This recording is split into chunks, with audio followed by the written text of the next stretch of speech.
नमस्कार,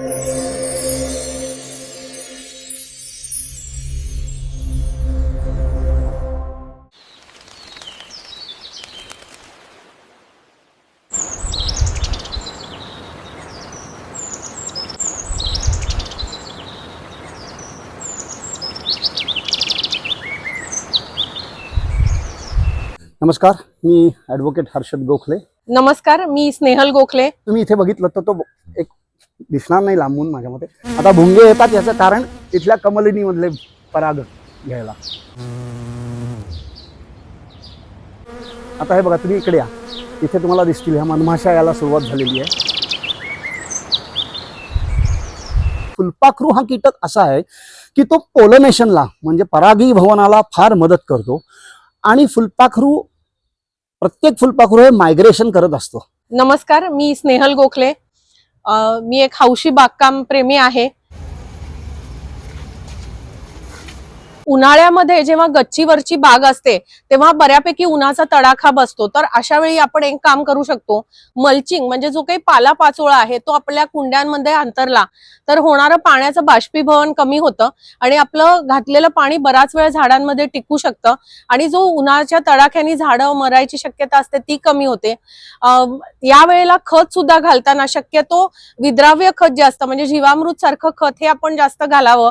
आणि ही सर्व बाग आम्ही सेंद्रिय पोषणावर करतो. मुख्य म्हणजे गोमय, गोमूत्र, गूळ आणि डाळीचं पीठ याच्यापासून बनणारं एक अतिशय उत्कृष्ट लिक्विड टॉनिक ज्याला जीवामृत म्हणतात. तयार करण्याची पद्धतही तुम्हाला सांगतील. हे जीवामृत आम्ही 1:10 या प्रमाणात ऍड करतो आणि ते झाडांना देतो की ज्याच्यामुळे जास्त फायदा होतो. शेणखतासारखं खत आपण उन्हाळ्यात घालत असतो तर त्यावेळेला आपण भरपूर पाणी दिल्यानंतरच खत घालायचं हे आपण करू शकतो. शक्य असेल तर काही शेडनेटनी आपल्याला हिरव्या शेडनेटनी कव्हर करता आलं तर आपण ते कव्हर करावं, ज्यायोगे उन्हाचा तडाखा कमी होतो. परंतु गुलाबासारखी वगैरे जी झाडं आहेत त्यांना भरपूर ऊनच लागतं, तर त्या झाडांना मात्र भरपूर पाणी 2 वेळा देणं हे उन्हाळ्यामध्ये जर आपण राखलं तर आपली बाग उन्हाळ्यात सुद्धा छान हिरवीगार आणि फुललेली दिसते.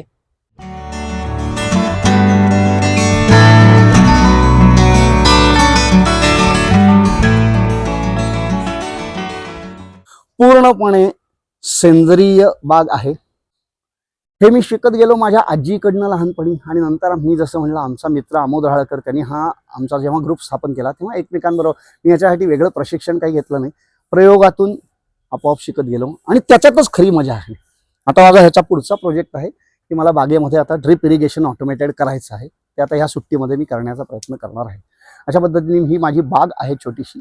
बाकीची जी बागेची माहिती आहे तीही मी तुम्हाला देतोच हळूहळू. तुम्हाला इकडे दाखवतो एक एक. तुम्ही या आता इकडे आणखीन एक आपण येऊया. या वेलाचा सीझन संपलेला आहे. या वेलाचं नावच संक्रांत वेल असं आहे आपल्या देशी भाषेत, कारण की तो संक्रांतीच्या सुमारास फिरतो. अतिशय सुंदर असा भडक लाल रंग त्याचा, सगळीकडे फुलं अशी छान झुपक्या झुपक्याने आलेले असतात आणि जनरली हा बंगल्यांच्या वगैरे एंट्रन्सवरती कमान करून लावला तर फार सुंदर आपल्याला मिळतो.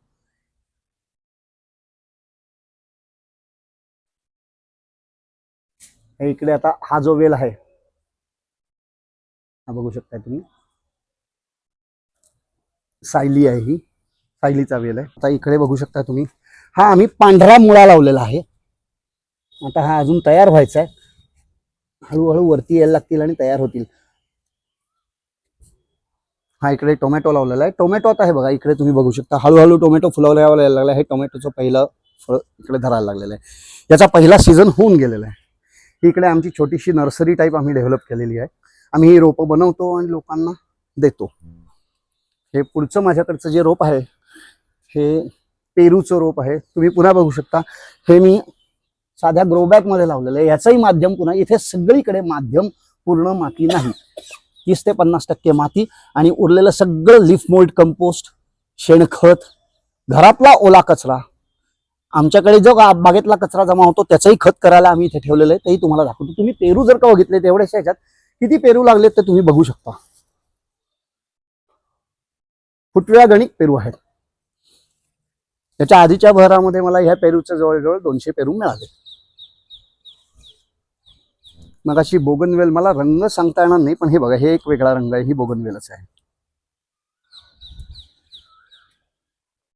हे एक मधुमालती लावलेलं आहे, ह्याचंही आत्ता नुकतीच आमची छाटणी झालेली आहे भर संपून गेल्यावर, त्यामुळे अजून बाग फुलोऱ्यावर यायला अजून 1 महिन्याने तुम्हाला आलात तर पुन्हा सुंदर फुललेली बाग दिसेल.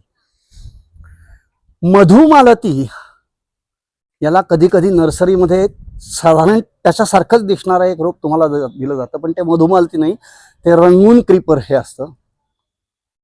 ते जरा वेगाने वाढतं म्हणून विकलं जातं, कारण जास्त वेगाने वाढल्यामुळे भरपूर रोपं तयार होतात त्याची आणि ती विकता येतात नर्सरी ओनर्सना. हा इथे आहे हा हजारी मोगरा. हजारी मोगऱ्याचा हा पहिला फुटवा येऊन गेल्यावर झाड छाटणी केलेली आहे आणि आता हे बघा त्याची पुढची फुलं यायला लागलेली.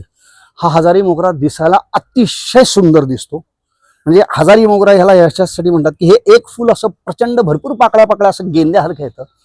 वास याचा उग्र असतो, लांबूनच सुंदर वास येतो, पण दिसायला फार मोहक दिसतो. हा दुसरा आहे, हा कुंडीतला चाफा आहे. हे ग्राफ्ट जे आहे याला वेलणकर चाफा असं म्हणतात. कोकणातले एक वेलणकर म्हणून व्यक्ती आहेत, त्यांनी हे ग्राफ्टचं तंत्र शोधलेलं आहे.